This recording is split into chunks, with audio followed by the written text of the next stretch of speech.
Everybody is getting further away from the farm. I have a lot of friends, or my kids' friends' parents, that aren't in this industry, and I don't think they understand, and it's not their fault. Like, we haven't done a good job telling our story.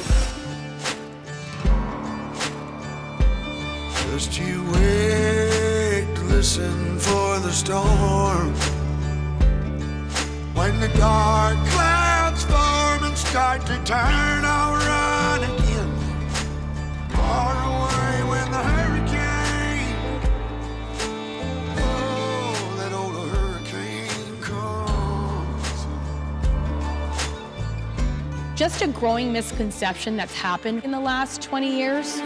Like, farmers don't want to do what's right with their land. They don't care about the health of their soil. They don't care about the clean air. It's so opposite everything we need to exist. They're doing the right things because ultimately the things that make their land healthy also makes their farm successful. Conditions are more and more strict as time goes on. It's a good thing. I mean, we need our rivers to be clean. We need our forests to stay green. That's your home. Like, you're not going to walk into your house and throw rubbish on the floor. This is where we live. You want to keep a healthy environment and a better state. It's easy to target dairy farming without realizing or diving deep into the practices that actually go into modern dairy farming today. And I will acknowledge that, we have a lot of regulations in Vermont, and that can be difficult to have to balance.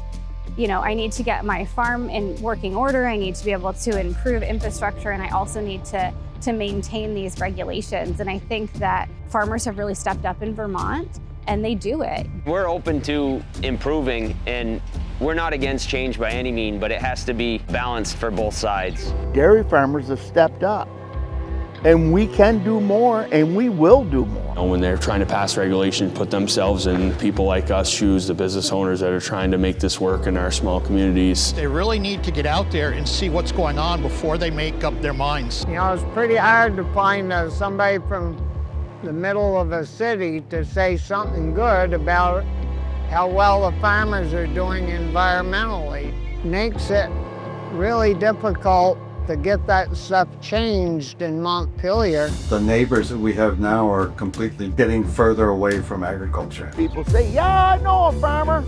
And they know him by name and not by his deeds. Unless people want Vermont to not look the way it does, I mean, it's key to the state. This working landscape that we talk about with forestry and ag, we all know it is what draws people here to Vermont. When they try to regulate or change laws, that they're going to change Vermont, and that's something that, we just can't stand for.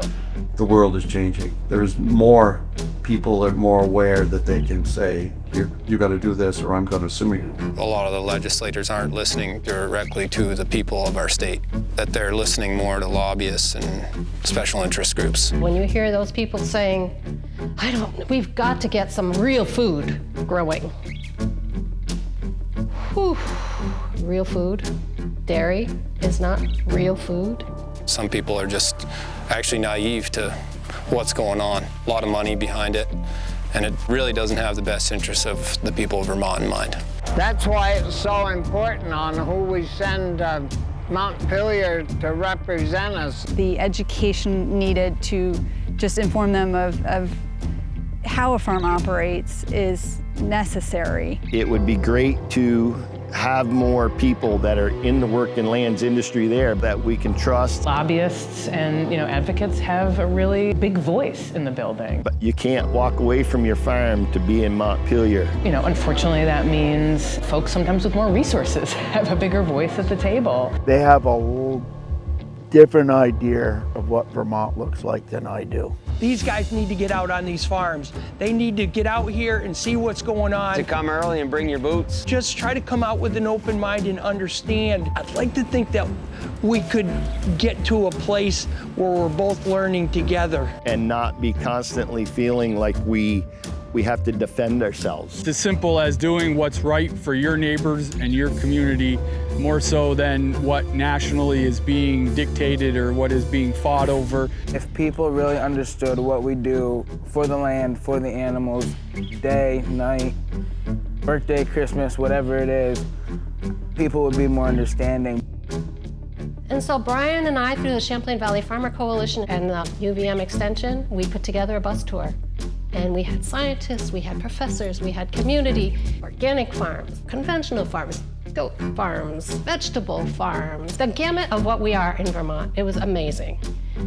They never ended up coming. Okay, well, let Agency of Ag promote the fact that our farms are some of the best environmentally managed farms in this country. That is something that we should be proud of.